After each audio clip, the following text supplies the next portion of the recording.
Hey, Goodland Community Church, Pastor Ken here, just checking in. It's been a few weeks since I've made a video. I just been working on the sermon for this week. We've been working our way through the Sermon on the Mount.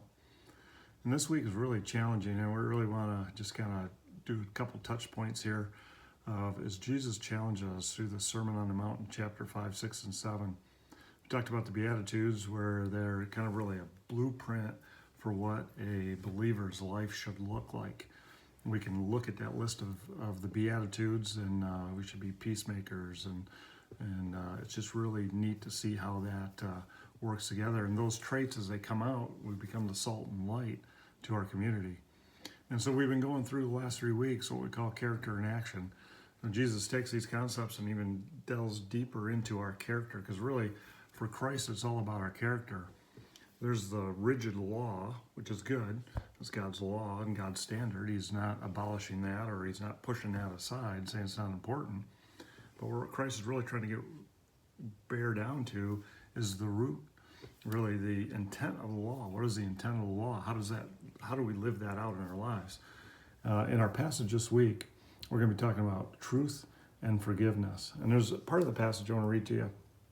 Verse 43, chapter 5 says this.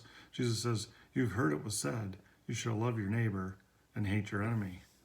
Well, Jesus, that's obvious, right? Jesus, you're not telling us anything new. We all know, man, we love, those people around us, but the enemies, by definition, we hate those guys because they're our enemies. Maybe we don't know why for some reasons, but that's what we do. But notice what Jesus says in the next verse. He says, "But I say to you, love your enemies and pray for those who persecute you." We're to love our enemies. What a totally radical concept. It's easy to say to love our enemies, but put that into practice. We're going to talk about that on Sunday. But I wanted to prep you with that. How we speak, how we go about our business really impacts those around us. How we react to those that don't like us, those that maybe have hurt us, those that have that outright hate us, maybe for a good reason, maybe not for good reason, but still, there it is. Christ is asking us to do some really hard things. And I've been challenged all week, and I can't wait to let God's word challenge you on Sunday. I hope you're having a great week.